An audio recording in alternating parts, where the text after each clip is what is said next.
চাপ চাপ রক্ত গর্ভগৃহে, সামনে প্রভু জগন্নাথ। তিনি দেখছেন প্রভু জগন্নাথের কাছে আসা হাজারো ভক্ত, আর নজর পড়তেই তুমুল হইচই।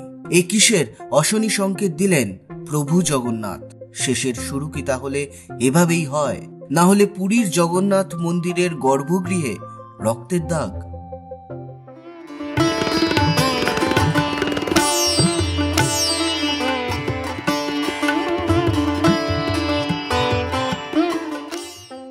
জগন্নাথ ধাম লীলাক্ষেত্র, লাখো লাখো ভক্তের আশা ভরসার জায়গা। প্রতিদিন দেশের নানান প্রান্ত থেকে হিন্দু ধর্মের মানুষরা দুচোখ ভরে দেখতে আসেন প্রভু জগন্নাথকে। আর এখানেই ঘটে গেল এমন অঘটন যা আবারও মনে করিয়ে দিল হয়তো শেষের শুরু হয়ে গিয়েছে।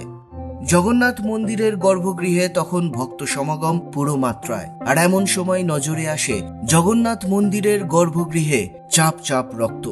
দেখেই হুলুস্থুলু পড়ে যায় চারদিকে। প্রভুর লীলাভূমিতে রক্তের দাগ কেন? সেই রহস্যের সমাধান হলো বেশ খানিকক্ষণ পর। ঘটনাটা ঘটে শুক্রবার দুপুরে। মন্দিরের ভেতরে বচসায় জড়িয়ে পড়েন এক কর্মচারী এবং এক সেবায়েত। ক্রমেই সেটা হাতাহাতির পর্যায়ে পৌঁছে যায়। কিন্তু এই হাতাহাতির কারণ কি? মন্দির কর্তৃপক্ষ জানিয়েছে, চিরাচরিত ঐতিহ্য মেনে শুক্রবার দুপুরে 2 ঘন্টার জন্য বন্ধ করা হয় মন্দিরের যাবতীয় পুজোর কাজ এবং দর্শন। কারণ এই সময় চলছিল গর্ভগৃহ পরিষ্কারের কাজ। বড় স্নানের রীতি মেনে জগন্নাথ, বলরাম এবং সুভদ্রার পোশাক পরিবর্তনের কাজ চলছিল। এমন সময় এক কর্মচারী গর্ভগৃহে বেঁচে যাওয়া ভোগ প্রসাদ তিনিও পরিষ্কার করছিলেন। আর তখনই শুরু হয় সেবায়েত এবং কর্মচারীর মধ্যে বচসা। সেটাই পৌঁছে যায় হাতাহাতির পর্যায়ে, আর সেখান থেকেই রক্তের দাগ। বন্ধুরা, কয়েকদিন আগেও জগন্নাথ ধামে এমন একটা হাতাহাতির পরিবেশ তৈরি হয়েছিল। এক পুরোহিতকে খুনের চেষ্টা করেছিলেন 2 সেবায়েত। প্রশ্নটা সেখানেই।